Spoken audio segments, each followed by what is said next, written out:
भारत की अध्यक्षता में आज नई दिल्ली में क्वाड विदेश मंत्रियों की बैठक हुई। बैठक में ऑस्ट्रेलिया की विदेश मंत्री पेनी वोंग, जापान की विदेश मंत्री तोशिमित्सु मोटेगी और अमेरिका के विदेश मंत्री मार्को रूबियो शामिल रहे। बैठक में विदेश मंत्री डॉक्टर एस जयशंकर ने इंडो पैसिफिक पर जोर देते हुए कहा कि हमें इसके लिए रणनीतिक विश्वास बढ़ाना, समुद्री सुरक्षा सुनिश्चित करना, आर्थिक विकल्पों को बढ़ावा देना और सहयोगात्मक भावना को विकसित करना आवश्यक है। नई दिल्ली में आयोजित क्वाड विदेश मंत्रियों की बैठक में भारत, अमेरिका, जापान और ऑस्ट्रेलिया ने हिंद प्रशांत क्षेत्र में शांति, सुरक्षा और आर्थिक स्थिरता को लेकर साझा बयान जारी किया।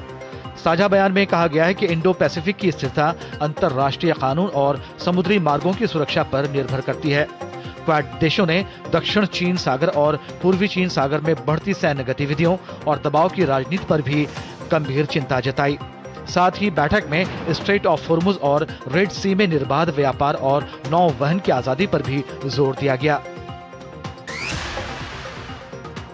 भारत और अमेरिका के बीच महत्वपूर्ण एमओयू पर हस्ताक्षर किए गए। दुर्लभ खनिजों के मुद्दे को लेकर आपूर्ति श्रृंखला को सुदृढ़ करने के लिए क्वाड महत्वपूर्ण खनिज ढांचे का शुभारंभ हुआ। इस दौरान विदेश मंत्री जयशंकर ने कहा, आज हमने महत्वपूर्ण खनिजों और दुर्लभ तत्वों की माइनिंग और प्रोसेसिंग की सप्लाई को सुरक्षित करने के लिए भारत अमेरिका के बीच एक द्विपक्षीय फ्रेमवर्क पर हस्ताक्षर किए हैं।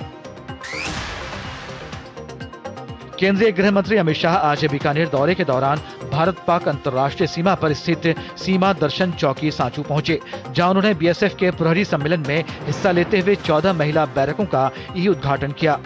इस दौरान बड़ी संख्या में बीएसएफ जवान मौजूद रहे। इस मौके पर गृह मंत्री ने कहा कि बीएसएफ देश की सीमा सुरक्षा के सच्चे प्रहरी हैं और देश की सुरक्षा को मजबूत करने के लिए चतुष्कोणीय सुरक्षा ग्रिड को सशक्त बनाया जा रहा है। साथ ही उन्होंने कहा कि 2014 के बाद देश की सुरक्षा व्यवस्था में बड़ा परिवर्तन देखने को मिला है। भूटान के प्रधानमंत्री दाशो शेरिंग तोब्गे ने आज असम के गुवाहाटी स्थित पवित्र कामाख्या मंदिर का दौरा किया और नीलाचल पहाड़ी पर स्थित शक्तिपीठ में पूजा अर्चना की। भूटान के प्रधानमंत्री ने कामाख्या मंदिर में आशीर्वाद लिया, जो देश के प्रमुख तीर्थ स्थलों में से एक माना जाता है। भूटान के प्रधानमंत्री की इस यात्रा को असम और भूटान के बीच लंबे समय से चले आ रहे सांस्कृतिक और मैत्रीपूर्ण संबंधों के रूप में देखा जा रहा है।